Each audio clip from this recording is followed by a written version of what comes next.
Hello, myself Syed Samir Basir from BTech CSE third year with a data science specialization. In this video, we are going to do two tasks. And the first one, our question is design an architecture to access Windows Server placed in a private subnet from a Windows server existing in a public network of your own VPC. And in the second one, we are going to perform in the same architecture, giving a provision to access S3 bucket from Windows Server existing in public subnet of VPC through AWS CLI. So let's start this one. So first we have to log in AWS console with our credentials and must have account, that is, it may be free tier account or with the subscription. Then I'm going to search VPC in the search bar. And as you can see, this is the first VPC option available over here. And after this one, I can go to VPCs, your VPC, and I can create new VPC over here. Okay, so create VPC and you have to name your VPC. So for now, I'm just naming as my new VPC. Okay, and this IPv4 CIDR value, we are going to give it as 10.0.0 by 16. Okay, and after this one, we'll create a VPC. So as you can see, VPC successfully created. Now the next step is, as we can see here, there is one more thing, that is internet gateway. So we'll go to internet gateway and click on create internet gateway. Okay, so I'll name it as my new internet gateway. Okay, so just we have to name it as whatever you want, and after that, after giving name, click on create internet gateway. So as you can see, it is created. Now what I will do is I will attach this internet gateway to my VPC which I created just now. Okay, so attach to a VPC, and then as you can see, my new VPC is here. So I have to select this one and attach internet gateway. So my VPC and internet gateway both are attached to each other. Okay, then after this one, we have to create subnets. Okay, and two subnets we will create. First one will be public and another one will be private subnet. So for that, as you can see here, subnet option is there. Okay, then I'll click on create subnet and I select VPC which I created just now, that is my new VPC. Okay, and I have to name them. So first I'll give public -subnet. Okay, and for the public one, I'm giving IPv4 CIDR value as 10.0.0/24 I am assigning. Okay, so this will be my value for IPv4 CIDR block, and my subset name is public subnet. And as you can see, after this one, we have to click on create subnet. So my subnet is created, that is public subnet, but I want one more for private one. So again, I have to repeat the same step. I'm going to select my new VPC and then naming it as private subnet. Okay. Then as I assigned a 10.0.0.0 value for public one, so for this one, I am assigning 10.0.1.0/24 IPv4 CIDR value. Okay. Then after naming and assigning this value, I'll click on create subnet option. So this subnet is also created. So if I remove this, we can see both public and private subnet over here. Okay. Then we have to create root tables for this one. So as you can see, option is there for root tables. So I'll go there and I'll click on create root table. Okay. Then after clicking on a root table, we have to name them. So I'm giving public RT, that is public root table, and I'm selecting my VPC, my new VPC, and create route table. Okay. Then this is for the public one. and another one I will create, that is for private route table. Then again we have to select my VPC and then click on create route table. So if I go on route tables, so you can see public and private, both route tables are created. Okay. Now we just named them as public and private, but they are not functioning. So for that one, we have to click on this public route table. Okay. And in the action, we can see edit subnet association. Okay. And I will select public subnet. Okay. And after clicking on this one, we have to click on save association. Right? Then again, I have to go on route tables, and for the private one, I have again action, edit subnet association, and this time I will do with private subnet. So public route table with public subnet and private route table with private subnet. So these both associations are done. Okay. Now after this one, to make this public route table public, we have to click on the route table ID and then we have to edit its route. So I'll click on public ID, then clicking on edit routes. And in this one, I have to click on edit route. And here I'll select 0.0./0 that will give public access. And in this one, I'll go with the internet gateway, which I already created, that is my new IG, which is attached to our my new VPC. So I'll click on this one. And as you can see, save changes option, I'll click on it. So after this one, we can see that public RT is now having public access to make changes in this route table. Okay. Now after clicking on save changes, we have to create instances for these route tables and subnet. Okay. Because instance is important for the virtualization. So for that purpose, I'm going to EC2, where I'll create instances, and public and private, two instances we are going to create. Okay. Now after clicking on this one, I can see their option launch instances. Okay. Now, first we have to name them like as we named our subnets and route table. So I'm going to name it as public instance. And now I'm working on Windows. So I'll select Windows Microsoft, and as you can see, now it will give Microsoft Windows Server. Okay. Then I have to click on create new key pair, and I will name it as public instance and create key pair. This will be helpful while generating the password. Okay. Now we have to edit network settings, and in the network settings, so first we have to select our VPC. So my new VPC, and for public instance, we have to select public subnet. Okay. And after selecting this one, we have to enable this auto assign public IP. Yeah. So the procedure is completed, and now we can launch our instance. So as you can see, it is creating our instance.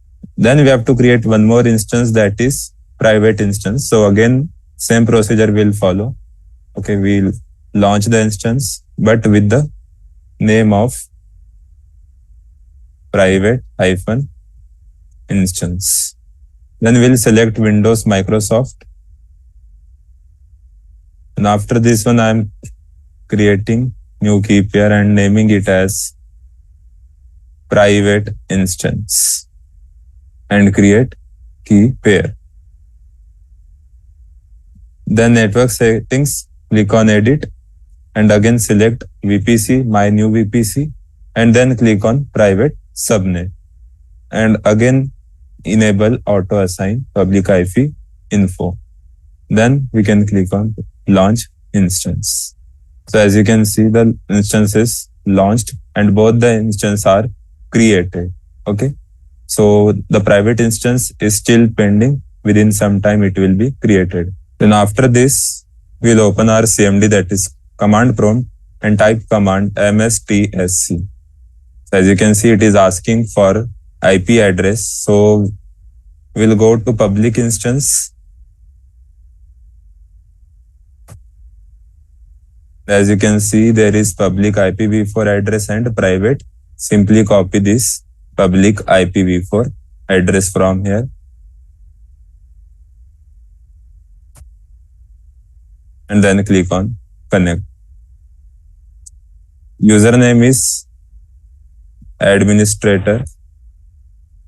And for password, we have to click on connect and RDP client. Inside this one, click on get password. And after this one, we have to upload the file. So it is in downloads. So this is the file which is created, that is public instance.epm. Then decrypt password. Then I got my password. I'll copy from here and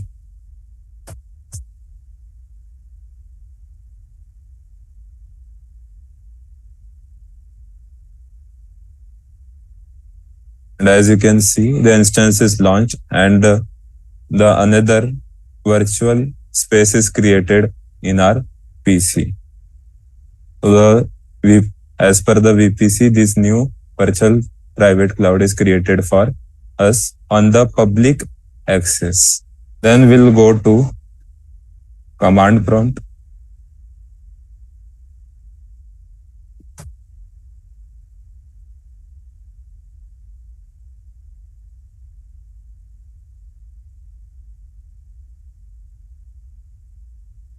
Now we'll type mstsc.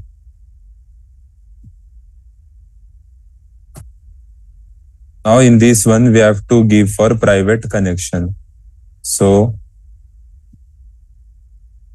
we'll come back to our instances. And inside this one, we have private instance and we have to copy private IPv4 address. Okay. Then click on connect.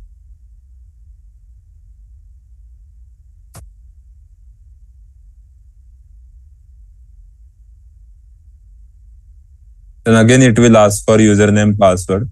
So we have to create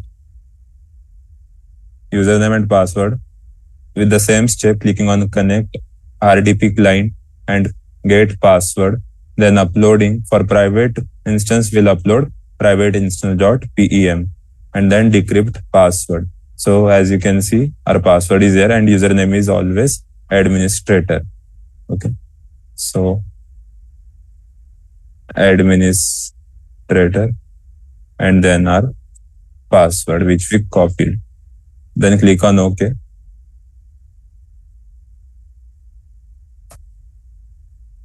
Give the provision, that is yes. So as you can see in our PC, first we launch public instance and inside public instance, we launch private instance.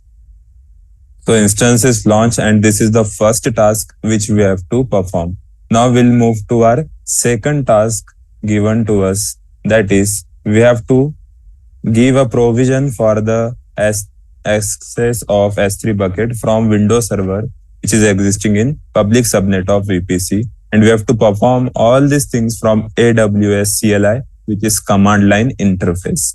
So for this one, we have to go back to our AWS console. First, we have to search for IAM. And after clicking on IAM, we have to create user and provide access to S3. So we'll create user here and create user. So I'll name it as my new user and provide user access to AWS. And I want to create an IAM user. Okay. And I am giving password for this one.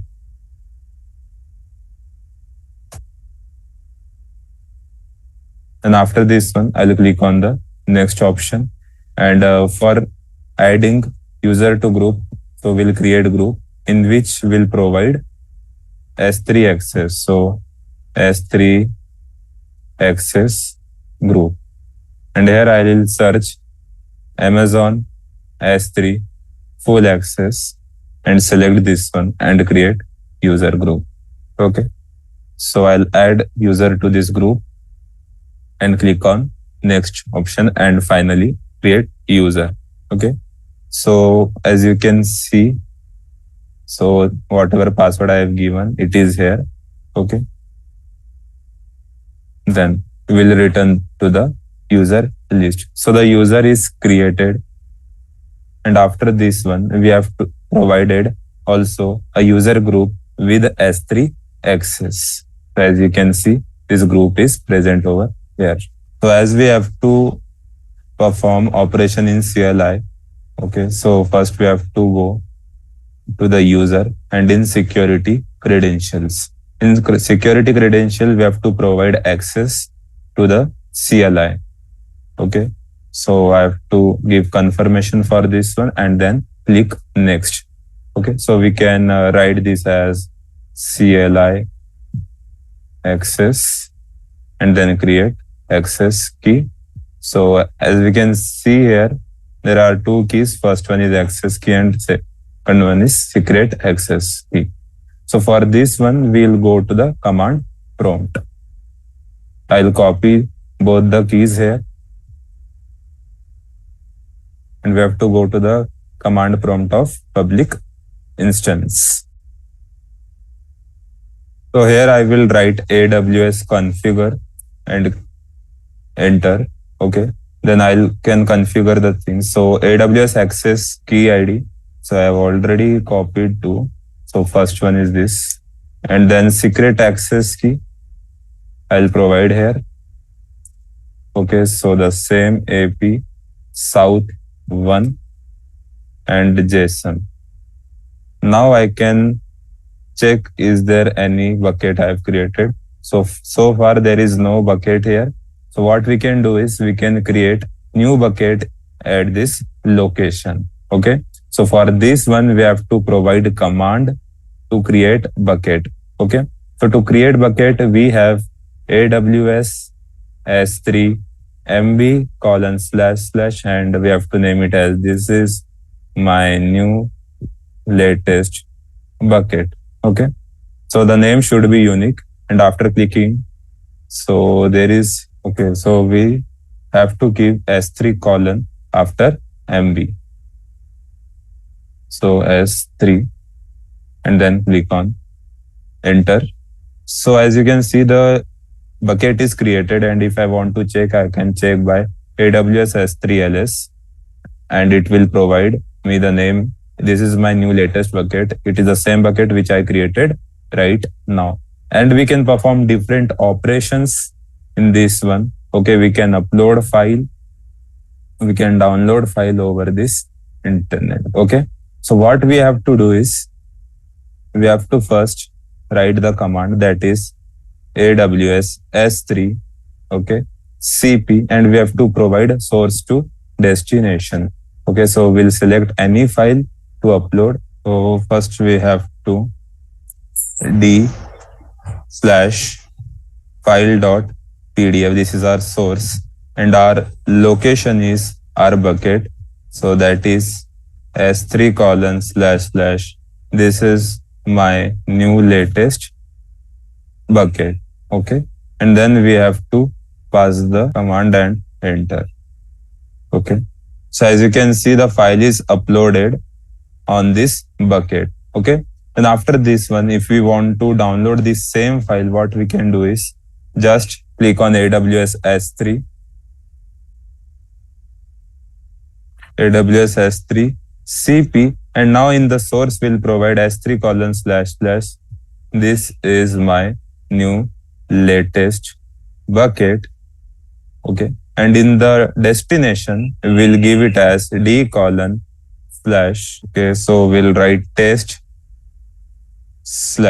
Okay. So as you can see, the command is completed and the file is downloaded in our PC. So in this way, we can perform operations through CLI. Thank you.